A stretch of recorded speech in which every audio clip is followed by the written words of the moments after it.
The forced expulsion of Ho-Chunks from Wisconsin in 1840 and 1841 left each family with a difficult decision to make. Stay in their homeland as fugitives, or comply with U.S. government demands to remove to the neutral ground. Retrace their steps on location.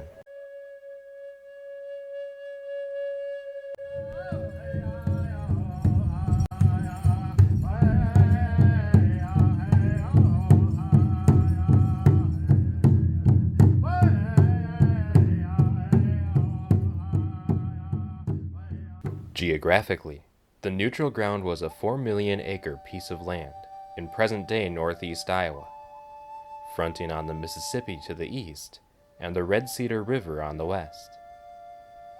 Northern and southern boundaries were imaginary lines stretching between designated points on the map. Due to its shape, the reservation bisected the headwaters of multiple watersheds as it spanned east to west. It was a well-watered land, with diverse landscapes of rolling hills, timber, and prairie.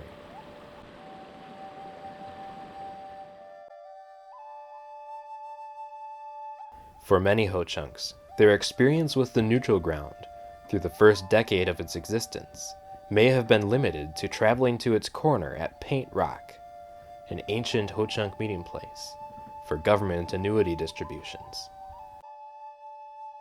But now, Ho-Chunk families were faced with the prospect of calling the neutral ground home. The nature of this piece of land and the reason for its existence cross over into the story of 3 other tribes' treaty trails. Back in 1830, Prairie du Chien Indian agent Joseph Street addressed his superiors at Washington concerning the idea of removing Ho-Chunks across the Mississippi to open more Wisconsin lands to white settlement. The plan he developed was designed to resolve an ongoing state of war in Iowa between the Dakota and allied Sauk and Meskwaki over a strip of land between them, by buying that strip of land and then placing Ho-Chunks upon it. Street advised to hold a treaty with the Sauks and Foxes and Sioux, who are all now at war for the disputed country which is the cause of war. It now for several years has remained unhunted by any party, and would hold out great inducements to the Winnebagos. If purchased, they would be removed between the contending tribes, and the Winnebagos who are connected with both nations would secure the continuation of peace by being cast in between them.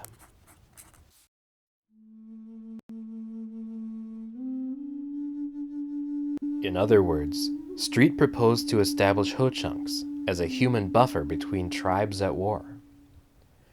6 months later, a treaty to purchase this strip of Dakota, Sauk, and Meskwaki lands was drafted by the U.S. government and signed by 4 Dakota bands and the Sauk and Meskwaki nations. Wabasha's band of Dakotas had signed the treaty on the unwritten condition that the strip of land would not be given to another tribe, but remain a neutral buffer as intended.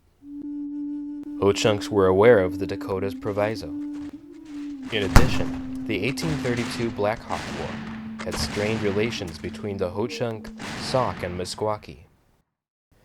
Thus, Ho-Chunks were willing to face overcrowding in the remaining country north of the Wisconsin River, rather than occupy the hostile no man's land across the Mississippi.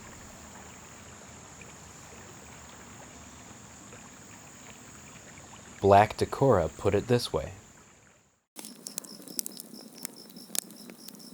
"You know our dislike at present to removing west of the Mississippi, especially on our lands opposite to Prairie du Chien.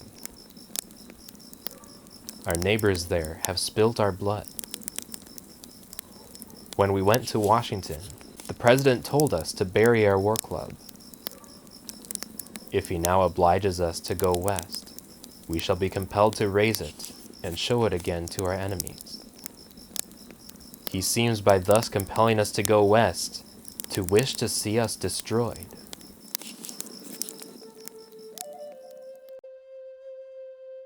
And yet, in the wake of the 1837 treaty, Ho-Chunks were now required to move to the neutral ground.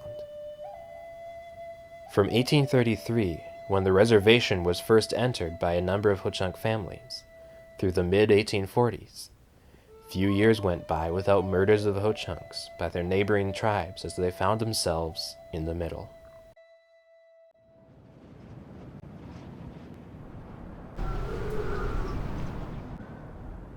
At the time of the 1840 removal, the government promised a military post to protect Ho-Chunks from their neighbors.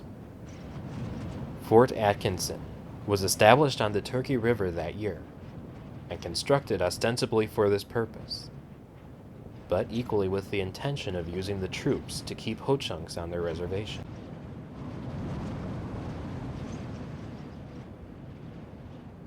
The Indian Agency buildings were moved nearby on the Turkey River that same year. Ho-Chunks fanned out into the neutral ground following the removals, many tending toward its eastern and northern reaches near the upper Iowa River, out of reach of its agency on the Turkey River corridor. In 1844, dragoons were marshaled from Fort Atkinson to force Ho-Chunks to live closer to the agency and away from the Mississippi, as had been stipulated in their 1837 treaty. Nevertheless, Ho-Chunks still tended toward these areas. Their names remain etched into the modern geography of northeast Iowa.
Since its inception, the neutral ground had a long history of conflicting government perspectives on its permanency.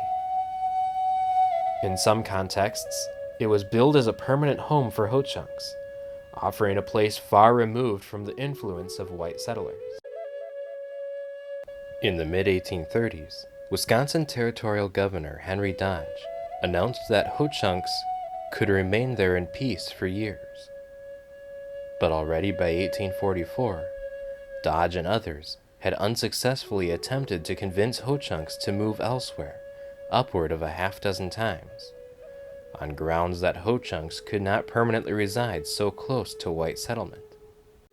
In 1840, the very same year soldiers escorted Ho-Chunks across the Mississippi to start their lives over in the neutral ground, the Commissioner of Indian Affairs decreed that the neutral ground was assigned to them as a temporary resting place. The next chapter in the Ho-Chunk Treaty Trail unfolds in Episode 4.